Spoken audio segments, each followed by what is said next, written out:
자, 오늘은 우리 창세기 20장 1절에서 18절 말씀 가지고 그랄 땅의 위기라는 제목으로 여러분과 함께 하나님의 말씀을 나누겠습니다. 계속해서 우리가 아브라함의 이야기를 쭉 살펴보고 있는데요. 우리 그 앞장 지금 창세기 19장에서 이 소돔과 고모라의 멸망의 이야기가 나옵니다. 그리고 이 소돔과 고모라 멸망과 함께 이 롯의 가문의 이제 마지막 비극적 결말을 우리가 함께 살펴봤고요.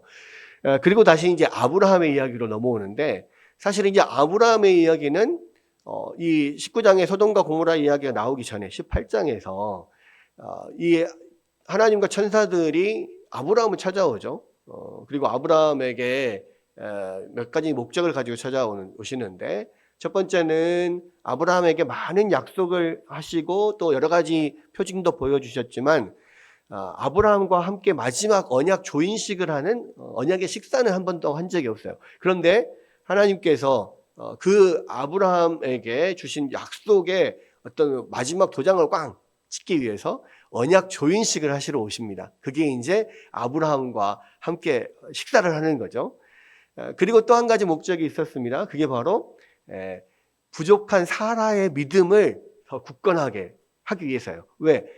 아브라함에게는 분명히 99세 때에 나타나셔서 내년 이맘때에 아들을 낳을 것이다, 사라를 통해서. 그리고 그 아들의 이름을 이삭이라 해라, 그렇게 말씀을 하셨는데, 아브라함은 그 약속을 믿었지만 아무래도 사라는 그 약속을 믿지를 못했던 것 같아요. 왜냐하면은 사라도 벌써 이 뭐 89세, 이제 내년에 90세가 되는 거고, 아브라함은 이제 내년에 100세가 되는 거거든요. 그러니까 그 태가 이미 다치고 이제는 전혀 가망이 없는 그런 상태인데 어떻게 내가 내년에 아들을 낳을 수 있겠냐, 이런 마음을 사라는 가지고 있었던 거죠.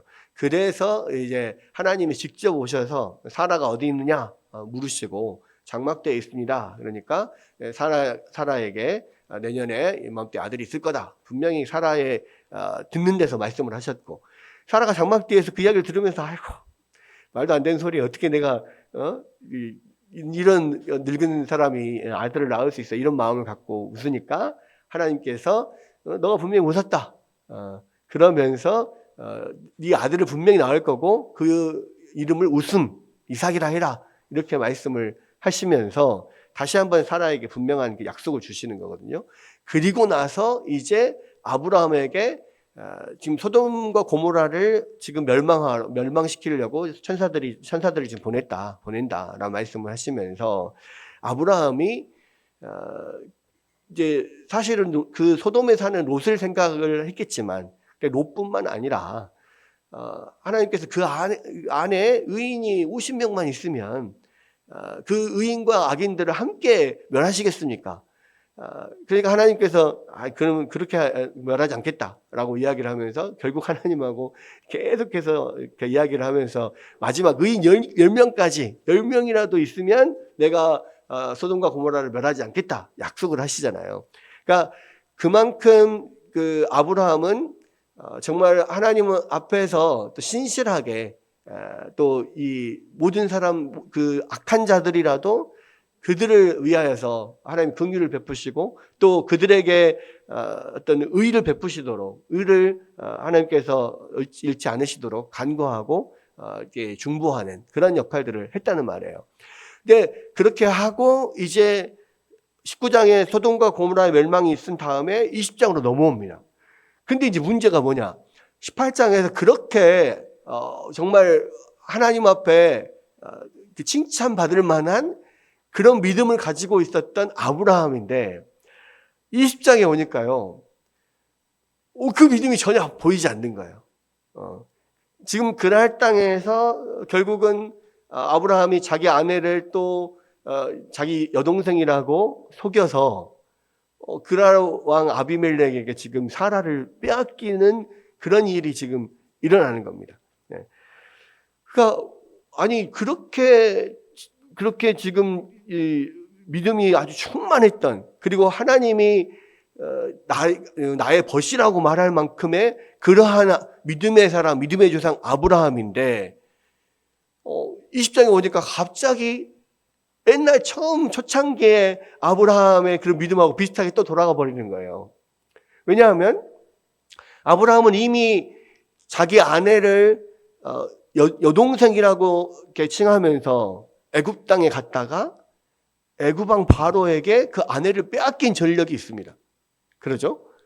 그때도 하나님이 강권적으로 역사하셔서 결국은 아내도 되찾고 그곳에서 많은 재물을 가지고 나올 수 있게 됐잖아요.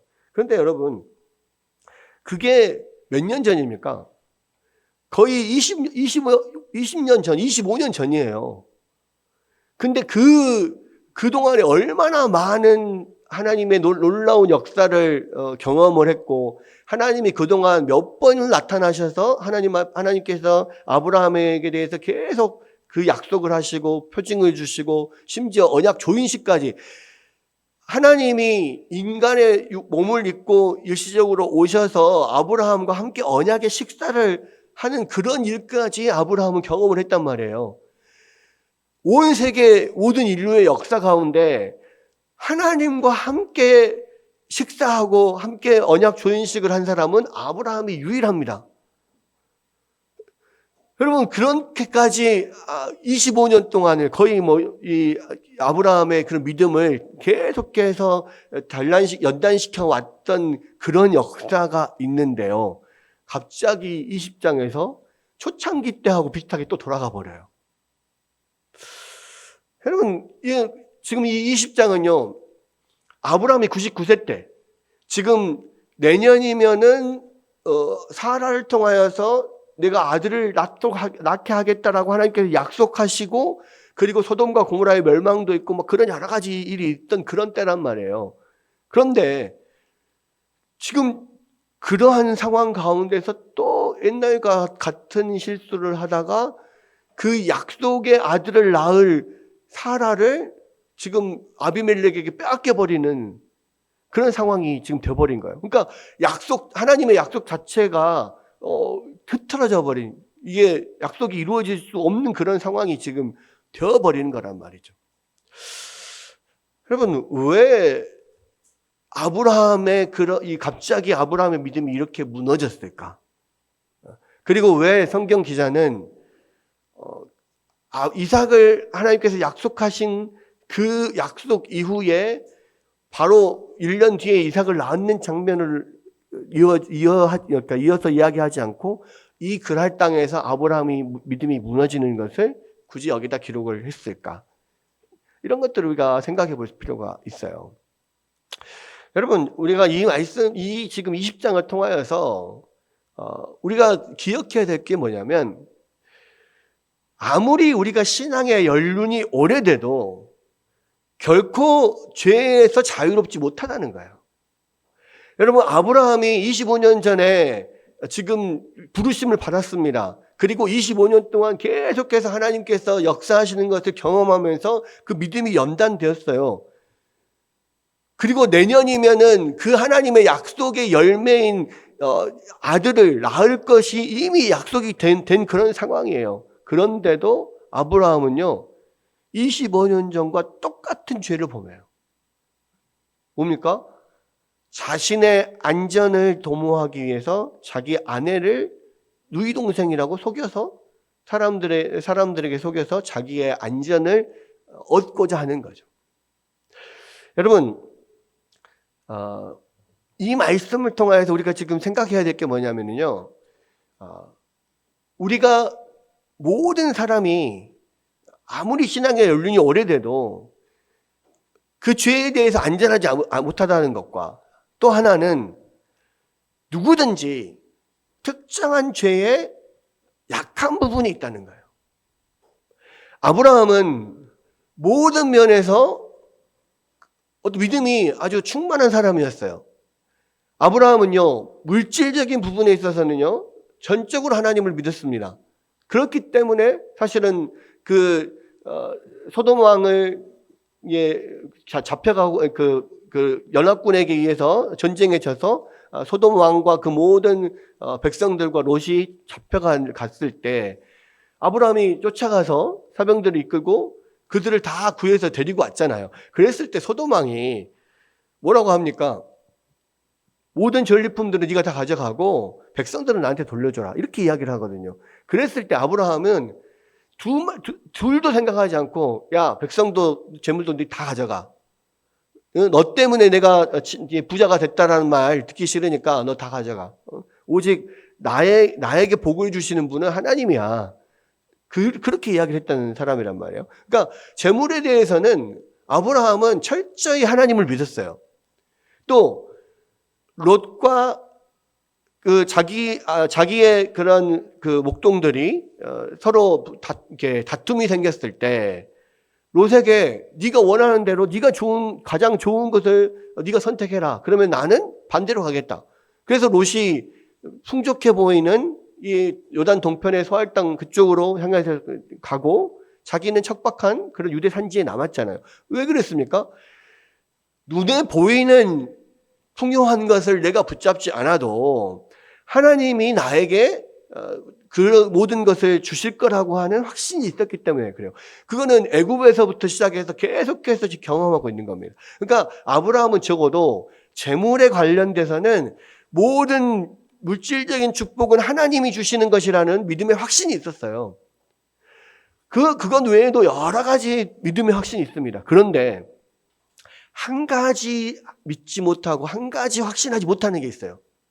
그게 뭐냐면 어떠한 상황 가운데서 자기의 어떤 안전을 이 아내 때문에 이 아내 사라가 너무 미인이기 때문에 아내 때문에 내가 목숨의 위협을 당할 수 있다라고 하는 것을 항상 그 마음 가운데 갖고 있었던 거란 말이에요. 그렇기 때문에 여기서도 보면 아내 사라를 누이 동생이라고 그냥 누이 동생이라고만 이야기하면서 지내왔던 것이 어제 오늘의 일이 아니에요. 왜냐하면 여기서 보니까 13절에 뭐라고 하냐면 하나님이 나를 아버지 집을 떠나서 두루 다니게 하실 때에 내가 아내에게 말하기를 이후로 우리가 가는 곳마다 그대는 나를 그대의 오라비라 하라. 이것이 그대가 내게 베풀 은혜라 하였노라 그랬거든요. 그러니까 아버지의 집을 떠날 때부터 지금까지 계속해서 어디를 가면 낯선 곳에 갔을 때 당신의 그 엄청난 미모 때문에 내가 위협을 당할 수 있으니까 누이 동생이라고만 해라. 왜? 실제로 누이 동생이니까. 실제로 이복 누이인데 결혼을 해서 아내가 된 거잖아요. 근데 두 가지가 다 사실이에요. 누이 동생이라는 것도 사실이고 아내라는 것도 사실이야. 그런데 아내라고 하면은 혹시 위협을 받을 수도 있으니까 그냥 누이 동생이라고만 해라. 그러면 나을 것 같다. 그러면 안전할 것 같다. 근데 그게 25년 동안 하나님이 그를 지켜주시고 보호해 주신 그 놀라운 역사들을 다 경험하고 난 다음에도 여전히 그 생각을 놓지 못하는 거예요. 그래서 사실은 물질적인 부분도 하나님이 그에게 주시는 거지만 지금까지 그 모든 안전도 사실 하나님이 지켜주신 거잖아요. 아니 어떻게 가신들 318명만 데리고 그 거대한 나라 이 4개국의 연합군을 물리치고 전리품을 또 그 포로들을 다 찾아올 수 있습니까? 그 말도 안 되는 일이거든요. 하나님이 함께하지 않으셨다면 있을 수 없는 일이에요. 그만큼 하나님이 보호를 해주셨고 또 애굽 땅에 가서 어려움을 당했을 때 그때도 하나님이 그를 지켜주셨고 가나안 땅에서도 그 많은 어려움들을 당할 때마다 하나님께서 지켜주셨잖아요. 심지어는 소돔과 고모라가 지척에 있는 사실은 가까운 곳에 있는 그런 성읍이란 말이에요. 소돔과 고모라가 유황불로 엄청난 천재지변으로 멸망을 당할 때도 하나님이 아브라함을 안전하게 지켜주셨잖아요. 그러니까 그러한 안전에 대해서도 하나님이 지켜주시고 함께 하신다라고 하는 그런 믿음을 충분히 가질 수 있었단 말이에요. 그런데도 불구하고 아브라함에게는요, 여전히 그 안전에 대한 그러한 불안함이 있어요. 그러니까 이거는 각 사람마다 조금씩 다른 거예요. 그러니까 우리가 생각할 때는 왜 그거를 못 믿냐? 그렇게 많은 증거를 하나님께서 보여주셨는데 왜 못 믿지? 이렇게 생각할 수 있는데 믿음의 조상이라고 하는 아브라함에게도요, 연약한 부분이 있었단 말이에요. 아무리 하나님이 계속해서 보여주셔도 그 부분만은 완전하게 다 믿지 못하는 그러한 부분이 있는 거예요. 이게 인간의 연약함입니다.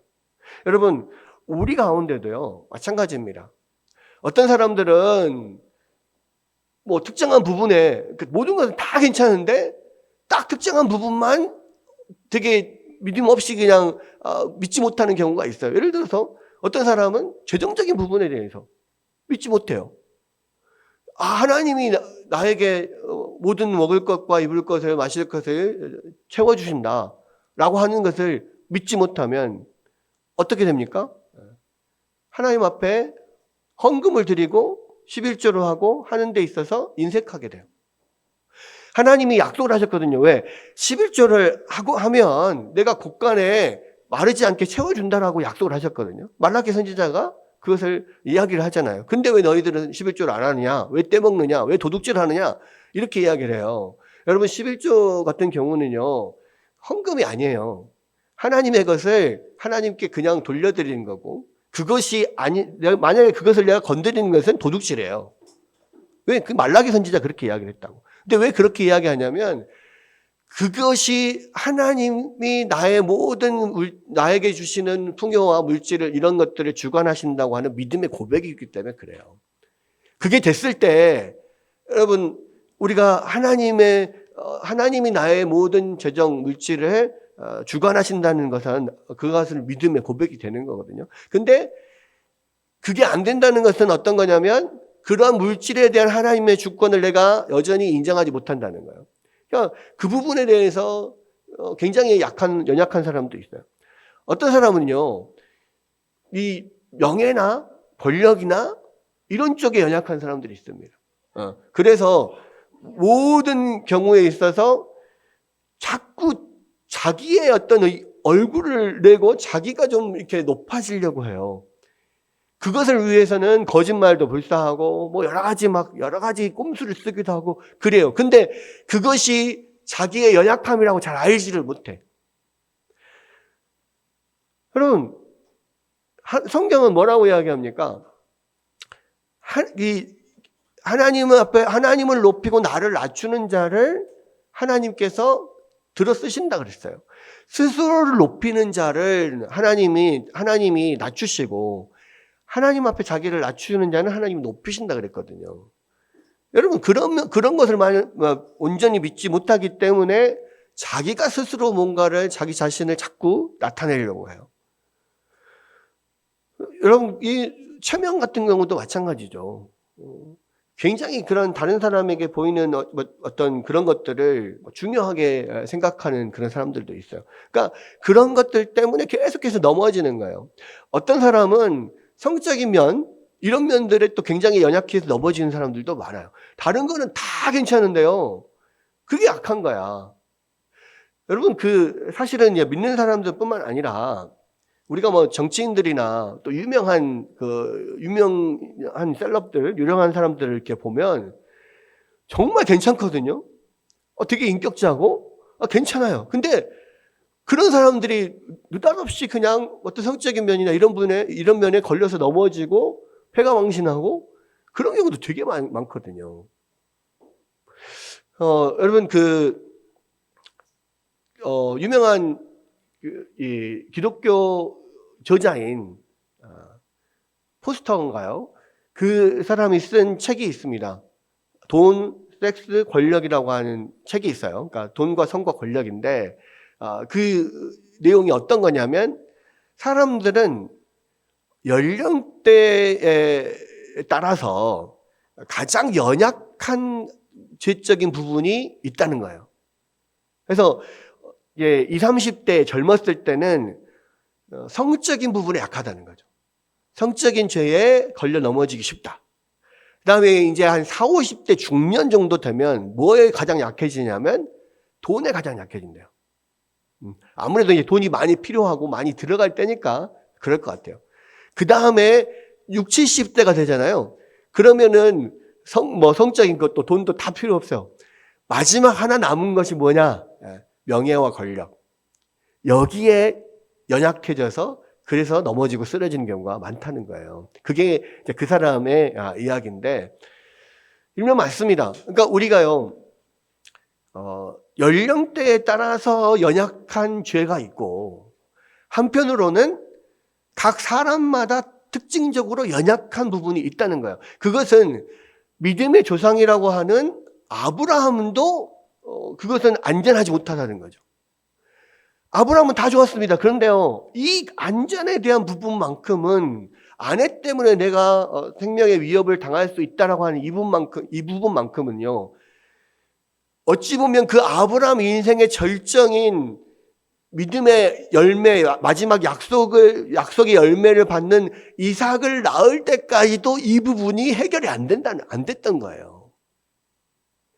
근데 하나님이 그동안에는 그런 부분들이 드러날 수 있는 환경이 아니었기 때문에 사실은 드러나지 않은 거지. 이 아브라함이 그런 상황에 딱 닥치면 지금이라도 이런 면들이 드러날 수 있다는 것을 보여주는 거예요. 그러니까 애굽 이후에 아브라함은 그것이 고쳐졌다고 생각했을 수도 있어요.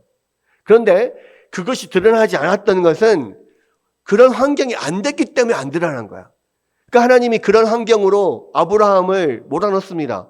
그러니까 대번에 그냥 드러나는 거예요. 아마도 아브라함은요, 우리처럼 그동안 25년 동안 내가 신앙의 연단을 잘 받아왔기 때문에 나는 모든 죄에서부터 난 자유롭다 이렇게 생각했을 수도 있어요. 근데 웬걸 다시 25년 전과 같은 환경으로 딱 넣어버리니까요, 그 부분이 아직도 있었구나라고 하는 것을 깨닫게 되는 거예요. 그리고 그것 때문에 큰 일을 당할 뻔한 거예요. 지금 자기가 아내를 빼앗기는 것은 개인적인 일이에요. 그렇죠? 근데 단순히 아내를 빼앗긴 것은 지금 개인적인 일일 뿐만 아니라요, 하나님의 일을 그르치는 거예요. 하나님께서 아브라함을 통하여서 그리스도가 태어나실 그 여자의 후손을 지금 아브라함을 통해서 이렇게 태어나게 하고 이게 아들을 이어가는, 그 자손을 이어갈 계획을 가지고 아브라함을 부르셨잖아요. 그래서 사실은 아브라함의 모든 세상의 복의 근원이 될 거라고 하는 약속은 이 아들 이삭을 통해서 이루어지는 거거든요. 아들 이삭을 통해서 그리스도가 태어나야만 아브라함이 모든 사람들의 복의 근원이 될 수가 있는 건데, 근원적으로 그러한 하나님의 일을 망쳐버리게 되는 거예요. 왜? 무엇 때문에요? 아브라함의 이 불안과 두려움 때문에. 여러분, 그래서 하나님께서 이러한 면을 지금 아브라함의 어떤 환경이 돼서 드러나지 않았던 부분을 하나님께서 드러나게 하고 하나님께서 그것을 해결하시는 거예요. 여러분, 우리는 오랫동안 신앙생활하고 내가 목사고 내가 장로고 내가 뭐 집사고 권사고 나름대로 오랫동안 신앙생활을 했고 내가 모태신앙이고 뭐 이런 것들 때문에 나는 믿음 생활 잘한다, 나는 죄 안 짓고 잘 살 수 있다, 이렇게 생각하는 사람들 있을 수 있습니다. 그런데요, 우리는 자신하지 못해요. 왜? 아브라함도 그 감추어진 드러나지 않는 죄가 있었거든요. 근데 하나님은요, 그러한 죄악들이 내 안에 있을 때 나도 인지하지 못하고 다른 사람들도 그것을 알지 못하고 있는 그러한 죄악들을요, 하나님께서 반드시 드러내실 때가 있습니다. 하나님께서 드러내시고 그것을 정말 창피하게 만들고 정말 내가 몸둘 바를 모르게 만들어서 내가 정말 하나님 앞에 죄인이고 여전히 나는 하나님 앞에 얼굴을 들 수 없는 그러한 추악한 존재구나, 내가 죄를 짓지 않는다 자신할 수 없는 그런 죄인이구나, 나는 오직 주님만 붙들 수밖에 없구나, 이것을 깨닫게 하신다는 말이에요. 그래서 여러분, 이 세상에 많은 크리스찬들이 많은 사람들 앞에 그런 죄가 폭로되면서 정말 수치를 당하는 그러한 일들이 굉장히 많아요. 여러분, 안 믿는 사람들은요, 그게 별로 잘 드러나지 않을 수도 있고요. 드러나도 뭐 그럴 줄 알았다, 이렇게 반응할 수 있어요. 근데 나름 믿는 사람들은 저 사람이 그럴 줄은 몰랐는데 세상에 저랬단 말이야 라고 생각을 하고 수치를 당하고 굉장히 온 세상에 그것도 낱낱이 까발려지고 이러면서 어려움을 당하는 경우가 많습니다. 그러면 많은 사람들이 그렇게 생각하죠. 야, 믿는 사람들도 똑같아. 야, 믿는 사람들이 더해. 위선자들이야. 세상 사람들은 그렇게 생각합니다. 여러분, 근데요, 맞아요. 믿는 사람들도 똑같아요. 그런데 분명한 것은요, 안 믿는 사람들이 죄를 짓는 것보다 믿는 사람들이 범죄할 때 훨씬 더 잘 드러납니다. 왜 그럴까요? 하나님이 그것을 드러내셔요. 왜냐하면 하나님이 그것을 드러내서 그 사람을 그 죄에서 떠나게 하기 위해서 그 썩어있는 그런 죄로 썩어있는 그 신부를 도려내기 위해서 하나님께서 드러내시는 거예요. 그러니까 하나님께서 그것을 드러내실 때는 썩어있는 암 같은 그런 곳을 수술하기 위해서 드러내는 거란 말이에요. 여러분, 그래서 우리는 어쩌면 우리의 감춰져 있는 그런 수치, 그러한 죄악들, 이런 것들이 세상에 드러나는 것이 오히려 우리가 하나님 앞에 감사해야 될 것들이에요. 아니에요. 하나님이 정말 이것을 좀 감춰주시지 왜 이것을 드러내서 나를 이렇게 못살게 수치스럽게 합니까? 하나님은요, 감춰져 있던 아브라함의 죄도 들춰내시는 분이에요. 심지어는 그 하나님께서 약속하셨던 것이 열매를 맺을 그 바로 직전에 그것을 터뜨리고 드러내버리시는 거예요. 왜? 여러분, 우리가 하나님 앞에, 거룩하신 하나님 앞에 서기 위해서는요, 어떠한 죄도 없어야 돼요. 물론 모든 사람들에게는 다 죄가 있죠. 그리고 그렇기 때문에 우리가 예수 그리스도가 필요한 거잖아요. 예수님이 우리를 대신해서 그 모든 죄값을 치르시고 우리를 대신해서 하나님 앞에 온전한 순종을 드리지 않았다면 우리가 아무리 우리의 죄를 회개하고 우리가 하나님 앞에 자백하고 다시 새롭게 하나님 앞에 결단하고 선다 해도 우리 죄악은 완전히 깨끗해지지를 못해요. 우리의 노력과 우리의 열심을 가지고는 우리의 이 더러운 추악한 죄악들을 다 하나님 앞에 깨끗이 씻어내지를 못해요. 성경은 뭐라고 이야기하냐면 우리에게 있는 죄악은 마치 표범의 피부에 있는 반점과도 같아서 어떠한 것으로 씻고 닦아도 그 반점이 없어지지 않는 것과 같다. 또한 우리의 죄는 흑인들의 피부에 있는 그 까만 색깔과 같아서 아무리 씻고 닦아도 그 까만 죄가 없어지지 않는 것처럼 우리에게 있는 죄악들은 씻어지지 않는다. 성경 그렇게 이야기를 하거든요. 여러분, 그래서 이것을 씻어낼 수 있는 것은 예수 그리스도의 그런 공로, 예수 그리스도께서 우리를 위해서 대신 행하신 그 일 때문에 그것으로만 우리가 이 죄악이 해결이 될 수가 있어요. 그러나 여러분, 우리가 예수님을 믿고 온전히 주님을 의지하고 또 주님께서 우리를 위해서 행하신 것들을 우리가 인정하고 주님을 따르면 하나님께서 우리의 모든 죄악을 용서해 주시지만 그럼에도 불구하고 우리가 이 죄악된 세상에 살고 있기 때문에 계속해서 우리 안에서 일어나는 안에 남아있는 죄의 잔재들과 또 죄적인 세상에서 우리가 살면서 짓는 모든 죄악들이 있단 말이에요. 그런 죄악들을 평생 하나님 앞에 계속해서 회개하면서 우리 안에서 그런 죄악들을 죽여가고 없애가고 주님의 그런 거룩하심을 닮아가려고 하는 어떤 노력들, 그것을 우리 신학적인 용어로는 성화라고 하잖아요. 계속해서 그런 성화되어 가지 않으면, 성화의 노력들을 해가지 않으면 우리는 완전한 그런 이 깨끗한 예수님과 같은 깨끗한 그런 수준까지 이룰 수가 없다는 말이에요. 계속해서 그 수준에 이르도록 우리가 힘써 애써 주님을 붙잡고 계속해서 우리 죄를 죽여가면서 그렇게 나아가야 된다는 겁니다.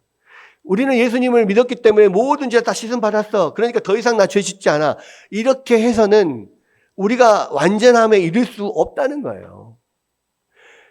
심지어는 이 아브라함까지도, 믿음의 주상이라고 하는 아브라함까지도 마지막 믿음의 결실을 맺을 그때까지도 그렇게 속에 남아있는 죄악들이 있는데 우리가 그것을 어떻게 자신할 수 있냐는 거죠. 여러분, 그래서요, 우리는요, 계속해서 이 성화의 길을 달려가야 돼요. 여러분, 현대 많은 복음주의 교회에서는 우리가 예수 믿으면 믿음으로써 구원 끝, 그냥 구원 끝, 천국 시작, 이렇게 생각한단 말이에요. 그런데 그렇지 않아요. 여러분, 우리가 예수를 믿는 것은 우리 구원의 시작입니다. 그리고요, 이 구원은 마지막 우리가 하나님 앞에 갈 때까지 계속해서 완성되어 가야 돼요. 그것이 성화라고 하는 그러한 구원의 한 과정 중에 하나가 여전히 우리 안에 남아있는 거예요. 여러분, 그것을 우리가 힘써 애써 이루어 가야 됩니다. 사도 바울도 너희가 나 있을 때뿐만 아니라 나 없을 때도 너희의 구원을 힘써 이루라, 그렇게 말씀을 했거든요. 그렇지 않습니까? 여러분, 그래서요, 우리의 신앙생활은요, 이제 예수를 믿었으니까 이제는 천국 생활, 아무것도 우리는 할 게 없어, 이게 아니라는 말이에요. 그럴 거면 왜 교회에 와서 우리가 예배를 드려야 되고, 왜 말씀을 이렇게 배워야 되고, 왜 우리가 서로 교제하고 또 서로가 독려하고 그렇게 말씀대로 살아가자고 독려해야 됩니까? 단순히 그냥 그렇게 하면 상급을 많이 받으니까 그런가요? 그렇지 않단 말이에요. 여러분, 아브라함도 계속해서 지금 그 죄악들을 하나님 앞에서 해결해 가고 있는 거예요. 여러분, 여기서도 그래서 이삭을, 믿음의 결실인 이삭을 낳기 전에, 바로 직전에 이 지금 그랄 땅에서의 아브라함의 다시 반복되는 죄악을 이야기를 하고 있는 겁니다. 여러분, 결국은 그렇게 아브라함의 죄가 드러나게 하셨잖아요. 이 죄는요, 아브라함이 그 죄의 결과에 대해서 어떤 것도 해결할 수가 없어요. 결국은 하나님이 그걸 해결하셔야 돼. 그래서 하나님이 또 강권적으로 개입을 하십니다. 어떻게 개입을 하셔요? 아비멜렉에게 나타납니다. 아비멜렉에게 나타나서 뭐라고 이야기합니까? 네가 데려간 이 여인으로 말미암아 네가 죽으리니 그는 남편 있는 여자임이라, 이렇게 이야기를 해요. 그러니까 아비멜렉에게 나타나서 이 여자 때문에 네가 죽을 거다. 네뿐만 아니라 뭐라고 합니까? 네가 실제로 보면 네가 돌려보내지 않으면 너와 내게 속한 자가 다 반드시 죽을 것이다, 이렇게 이야기해요. 그러니까 이 사라를 데려온 것 때문에요, 자기뿐만 아니라요, 자기에게 속한 모든 사람, 모든 백성들, 모든 가족들이 다 죽을 거라고 하나님께서 말씀하시는 거예요. 아비멜렉 입장에서는 억울하죠. 왜? 아브라함이 자기 동생이라 그랬거든요. 아내라고 안 했거든요. 물론 남의 동생을 그냥 강제로 데려와서 자기의 아내로 삼는 것이 과연 정당하냐, 뭐 이렇게 말할 수 있겠지만, 당시의 왕들은 그냥 그럴 권리가 있었어요. 바로도 마찬가지고 아비멜렉도 마찬가지예요. 그러니까 그거에 대해서는 자기가 잘못했다고 생각하지 않아. 만약에 여동생이라 안 하고 아내였다 그러면 내가 아내를 뺏어오지는 않았을 거 아닙니까? 이렇게 지금 항변을 하는 거잖아요. 그러니까 하나님이 뭐라고 그래? 그래, 나도 알아. 그러니까 네가 그런 줄 알고 뭐 아내인 줄 알고 데리고 온 것이 아니란 걸 내가 알아. 그러니까 내가 너에게 방법을 가르쳐 줄게. 어떤 방법이냐? 그 아브라함에게 아내를 돌려주고 그 아브라함의 기도를 받아라. 그럼 아브라함이 너를 위해서 기도하면 내가 모든 죄가 없는 걸로 해주겠다. 이렇게 이야기를 합니다. 그러면서 아브라함에게 뭐라고 이야기하냐면 이 아브라함은 선지자다 이렇게 이야기해요. 근데 여러분, 아브라함이 선지자다라고 하는 것은 사실은 아브라함이 진짜로 하나님 앞에 기름 부음 받은 선지자인가요? 네. 원래 공식 직함은 아브라함은 선지자가 아니에요. 네. 그런데 아브라함을 선지자다 이렇게 이야기를 하시는 거예요. 무슨 이야기냐면 하나님의 믿는 백성들은 이런 선지자의 역할도 한다는 겁니다. 왜냐하면 우리가 신약 성경에서도 모든 믿는 자를 왕과 선지자와 제사장, 왕 같은 제사장이다. 모든 백성들은 하나님의 백성들은 왕 같은 제사장, 왕과 제사장과 선지자의 역할들을 하는 사람들이다. 그렇게 이야기를 하잖아요. 그런 것처럼 이 아브라함도 하나님의 부르심을 받고 하나님의 뜻을 행하고 있는 그 아브라함도 지금 선지자의 역할을 할 수 있는 거예요. 그런 면에서 믿는 자들이 믿지 않는 자들을 위해서 중보하고 기도하는 것들, 이런 역할들을 해야 된다 또는 할 수 있다. 지금 그런 면들을 보여주는 겁니다. 그래서 그 아브라함에게 기도를 받고 그러면 내가 너를 용서해 주겠다. 이렇게 이야기를 하는 거죠. 여러분, 이거를 통해서 우리가 또 알 수 있는 것은 뭐냐면요. 모든 믿는 자들은요, 우리에게 다 어떤 선지자적인 그런 사명도 주셨다는 것을 알 수가 있어요. 선지자는 어떤 사람입니까? 하나님의 말씀을 전하고 또 하나님께 기도하고 다른 사람들을 위해서 중보하고 기도하고 이러한 역할들을 하는 사람이잖아요. 그러면 믿는 모든 하나님의 백성들은요, 이런 역할들을 감당해야 되는 거예요. 물론 공식적으로 말씀을 전하라고 세워준 게 목사라고 하는 직분이 있습니다. 여러분, 그러나 그럼에도 불구하고 모든 믿는 자들은 또 주의 말씀을 어디서든지 전하고 또 여러 사람들을 위해서 기도하고 할 수 있는 해야 되는 역할들이 분명히 있는 거죠. 그러니까 여러분들도 여러분 주위에 많은 사람들을 위해서 기도하는 사명이 있어요. 그들에게 하나님의 말씀을 선포하는 사명이 있다는 말이에요. 그래 우리에게 예수님께서 모든 사람들에게 모든 민족에게 가서 주의 말씀을 전하고 그들을 위해서 기도하고 주님께서 그렇게 하라고 말씀을 하셨잖아요. 그런 면이 구약 성경에도 분명하게 아브라함을 통해서 나오고 있다는 겁니다. 그러면서 결국은 아브라함에게 그 아비멜렉이 기도를 요청하죠. 그리고 그에게 많은 재물을 주기도 하고 또 무엇도 줍니까? 영주권도 줘요. 15절에 보면 아브라함에게 이르되 내 땅이 내 앞에 있으니 내가 보기에 좋은 대로 거주하라. 야, 이 영주권을 받는다는 거는 지금도 사실은 뭐 미국 같은 데서 영주권 받기가 어렵잖아요.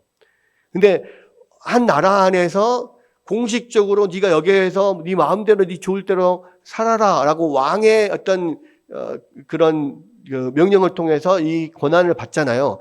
그러면 적어도 이곳에서 살 동안에 그곳에 있는 사람들에게 해코지를 당하지 않는 거죠. 그러니까 그만큼의 안전을 확보하는 겁니다. 사실은 아브라함은 자신의 안전을 확보하고 싶어서 결국 자기 아내를 누이 동생이라고 속이는 거짓말을 계속 하면서 자기 안전을 확보하려고 했는데 하나님은 그러한 거짓으로 계속해서 범죄하는 그런 안전 그거는 하지 말라는 거예요. 대신 하나님이 그렇게 영주권을 아비멜렉을 통해서 주심으로써 그곳에서 안전하게 살 수 있도록 하나님께서 은혜를 베푸시는 거죠. 여러분, 그 하나님은요, 정말로 자비하시고 긍휼이 풍성하신 하나님이라는 것을 우리가 알 수가 있는데 뭐냐면 아브라함이 그렇게 마지막까지 끝까지 그냥 하나님 앞에 범죄하고 사람들을 속이고 하는 죄악들을 가지고 있고 그것 때문에 엄청난 일이 벌어졌음에도 불구하고 하나님은 그것에 대해서 아브라함을 책망하고 벌하고 그러지 아니하시고요. 오히려 하나님께서 아브라함에게 그런 은혜를 베풀어 주시는 거예요. 자기가 뭔가 막 거짓말을 해서 어떻게든 획득하려고 했는데 획득하지 못했던 안전을 하나님께서 아비멜렉을 쳐서 그냥 그에게 안전을 아예 그냥 주시는 거죠. 그 안전함을. 우리 같았으면 이 잘못하는 놈 그냥 이 세게 때리고 아주 나무라고 아주 구박하고 그래서 이 죄값을 받으라 이놈아 이렇게 할 건데 하나님 그렇게 하지 않으시고 오히려 그 죄악에도 불구하고 은혜로 그가 원했던 것들을 하나님께서 은혜로 부어주시는 거예요. 우리의 죄악을 하나님께서 드러내시고 하나님께서 그것 때문에 수치스럽게 하고 깨닫게 하고 다시는 이런 죄악을 번지 않겠다라고 마음 가운데 결단하게 만들지만 또한 그것으로 말미암아서 하나님이 우리에게 은혜를 주시는 면이 또 있다는 말이에요. 그러니까 하나님은요, 공의의 하나님이시지만 또한 은혜의 하나님이고 사랑의 하나님인 거예요. 우리의 죄를 숨겨두고 가만히 감춰두지 못하게 하시고 드러내게 하시고 그것을 하나님 앞에 해결하게 하시지만 또한 그것을 해결하신 한 후에는 하나님 우리가 생각하지 못하는 그런 은혜를 하나님께서 부어주신다는 말이에요. 또 한 가지는요, 이 일을 통해서 아브라함과 사라에게, 특히 사라에게 내년에 하나님께서 약속하신 이 아들이 반드시 태어나겠구나라고 하는 믿음을 갖게 만듭니다. 어떻게요? 이 아브라함 때문에 아비멜렉의 집에 재앙이 닥쳤어요. 어떤 재앙이 닥쳤냐면 18절에 보니까 여호와께서 이왕에 아브라함의 아내 사라의 일로 아비멜렉의 집에 모든 태를 닫으셨더라. 그랬는데 아브라함의 기도를 받게 되자 17절에 아브라함이 하나님께 기도하며 하나님이 아비멜렉과 그의 아내와 여종을 치료하사 출산하게 하셨다. 그랬어요. 사실은 아브라함이 잘못을 했는데요. 그 재앙은 아비멜렉에게 닥쳤어요. 그런데 그 아비멜렉에 닥친 재앙이 뭐냐면 그 집의 여인들이 다 출산을 못하게 되고 태가 막혀버린 거예요. 그런데 아브라함의 기도를 받자 그 태가 열리는 거야. 닫혀있던 태가 열리는 겁니다. 이거를 통해서 하나님은 사라와 아브라함의 마음에 다시 한번 믿음의 확신을 주시는 거예요. 왜? 사라는 지금 거의 90세가 다 돼가지고 태가 완전히 끊겨있는 죽은 고목과 같은 상태였거든요. 그런데 그렇기 때문에 내년에 아들을 낳을 거라는 것을 믿지를 못했는데 하나님이 이 사건을 통해서 아브라함과 사라에게 직접 보여주는 겁니다. 하나님은 모든 사람들의 태를 닫으시기도 하고 또 닫혀진 태를 여시기도 하는 분이구나. 아비멜렉에게 하나님께서 주신 그 말씀이요. 이 죄로 말미암아 너와 너의 모든 속한 사람들이 다 죽을 거라 그랬잖아요. 근데 실제로 살아있는 사람들이 죽는 것뿐만 아니라 그 모든 태가 닫혀가지고 그 모든 자손들이 아비멜렉의 자손들이 싹 다 멸절될 거라는 것을 사실은 말씀하시는 거였거든요. 근데 그것을 아브라함의 기도를 통해서 다시 그 문을 여시는 거예요. 그러니까 죽었다가 다시 살아나는 것이고 태가 닫혔다가 다시 열리는 겁니다. 그러한 면이 바로 여기에서 나타나면서 이 일을 통하여서 사라는 정말 하나님께서 약속하신 것이 이루어질 수 있구나. 하나님은 태를 닫으시기도 하고 여시기도 하는구나. 이거를 사라는 알게 되는 거예요. 여러분, 하나님은요, 우리의 죄악을 통해서도 하나님께서 은혜를 베푸시고요. 우리의 죄악을 통해서도 하나님의 놀라운 선하신 뜻을 깨닫게 하시는 분이라는 거예요. 결국은 이 창세기 20장 사건을 통해서 아브라함과 사라는요, 자기의 속에 감추어졌던 죄악들도 드러나서 그것들을 하나님 앞에서 해결할 수 있게 되었고, 자신들이 온전하게 믿지 못했던 하나님의 약속도 온전히 믿게 된 거예요. 여러분, 우리는 우리의 죄악으로 일어나는 여러 가지 일들 때문에 받는 여러 가지 괴로움들이 있어요. 그리고 이 세상에서 내가 정말 알지 못하는데 정말 나 때문이 아닌 것 같은데 애매하게 겪는 여러 가지 고난들이 있어요. 근데 여러분, 그때마다 우리가 기억해야 될 것은 뭐냐면, 이 고난을 통하여서 나에게 감추어져 있는 죄를 하나님께서 드러내시는 것이 아닌가, 다시 한번 자신을 돌아봐야 되고, 또 하나는 이러한 것들을 통해서 결국 하나님이 나에게 깨닫게 하시고 은혜를 주시는 것이라고 하는 것을 기대할 수 있어야 됩니다. 성경은 계속해서 그런 면을 보여주는 거예요. 오늘의 창세기 20장을 통해서도, 아브라함을 통해서도 바로 그런 면들을 보여주시고, 또한 그들에게 하나님의 약속을 더 온전히 믿는 믿음을 주신 거거든요. 여러분에게도 마찬가지입니다. 여러 가운데 여러분에게 닥치는 모든 사건들 가운데 하나님의 뜻이 무엇인가를 여러분들 믿음으로 찾아내고, 또 그 안에서 그것들을 경험하면서 더욱더 여러분들의 믿음이 더욱더 굳건해지고 하나님의 은혜를 더욱더 깊이 느끼고 누리는 여러분들 되시기를 주의 이름으로 축원합니다.